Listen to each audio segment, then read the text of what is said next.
Welcome to The Explainer. Today, we're taking some deeply fascinating and honestly kind of dense philosophy, and we're going to translate it into a super practical tool for your everyday debates. Look, if you've ever found yourself just completely exhausted by an argument where the other person seems to absolutely refuse to understand your point, you are in the right place. We're going to pull back the curtain on the underlying mechanics of how we think, how we argue, and how we can find some genuine, much-needed relief from the frustration of intellectual disagreement. Let's kick things off with a question I know you've asked yourself. Why do incredibly smart people completely misread each other? I mean, have you ever presented a crystal clear argument, only to have someone summarize it back to you in a way that feels literally totally twisted? Your immediate gut instinct is probably to think, no way, they're doing this on purpose. They're arguing in bad faith. It feels deliberate, doesn't it? But what if it's not? Think of this explainer as a bit of a detective story where we uncover the real culprit.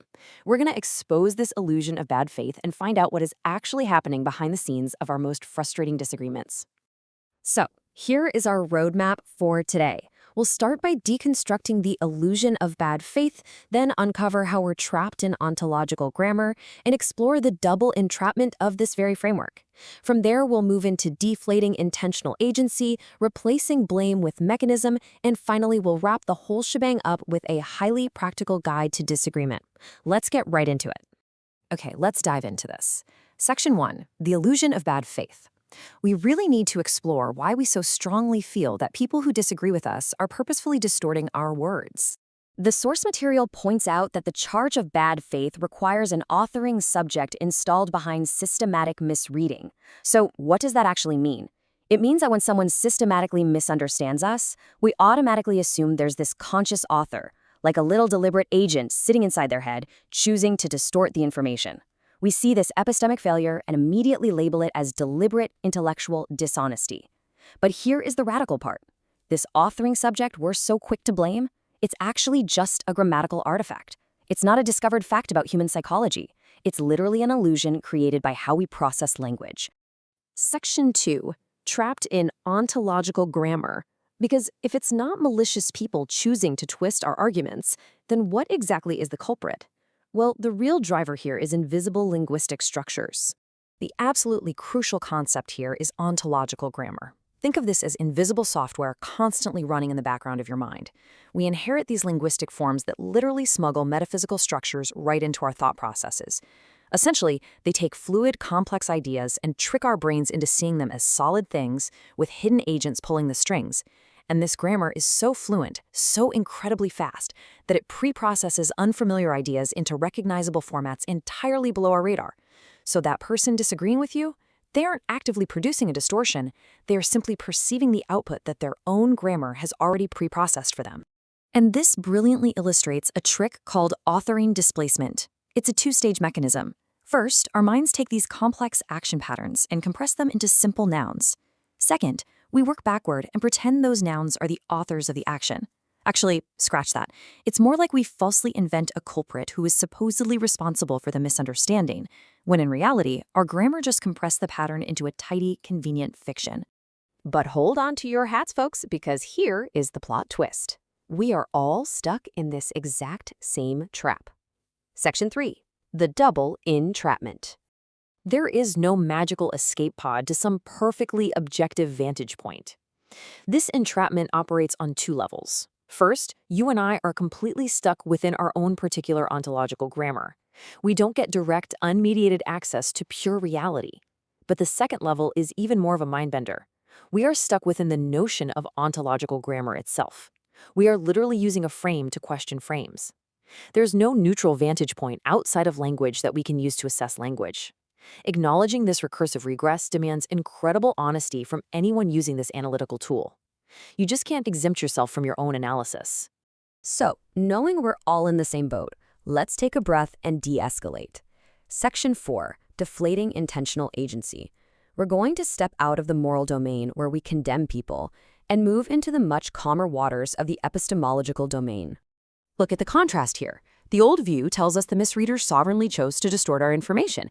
That's the fiction of bad faith. The new view, however, tells us that a grammar produced the distortion and the reasoner simply reported what they saw. It's an epistemic failure.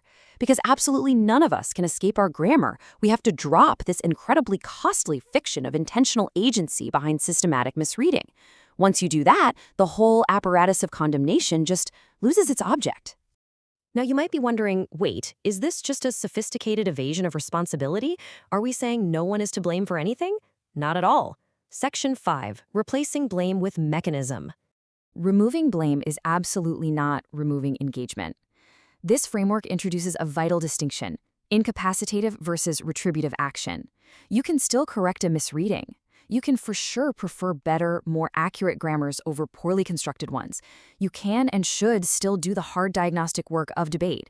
But, and this is the real game changer, you do it without issuing the invoice. You do it without needing to condemn a fictional, malicious authoring subject.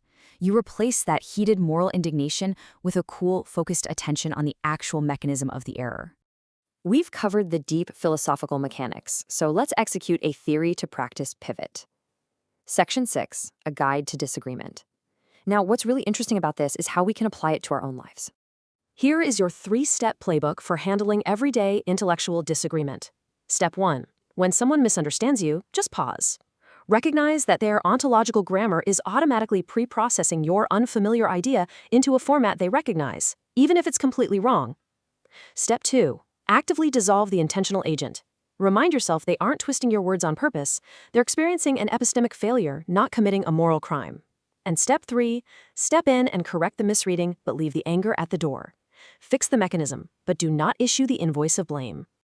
Following those 3 steps leads to profound liberation. And that liberation actually flows in 2 very distinct directions. First, the liberation flows outward. It removes the warrant for your misdirected blame, completely replacing your indignation with a much more useful attention to the actual mechanism of the misunderstanding. It gives you incredible charity toward your opponents. But second, it flows inward, and this is what keeps the whole framework honest. It applies to you too. It removes your own special credit and strips away the ego. It reveals that your own intellectual achievements are really just contingent, grammatically mediated processes. You didn't sovereignly invent your brilliant ideas, you just happened to inherit a grammar that worked in that specific instance. You're owed no special credit, and you bear no special guilt. I want to leave you with this final, incredibly resonant thought from the source material. The deepest gift of this framework is not the false comfort of standing outside the cage, but the genuine relief of no longer needing to find someone to blame for its being a cage. We are all in the cage of language together. So the next time you find yourself in a heated, exhausting debate, I challenge you to remember this relief. Look for the mechanism, drop the culprit, and just see how it transforms the way you engage with the world. Thanks so much for learning with me today on this explainer. Catch you next time.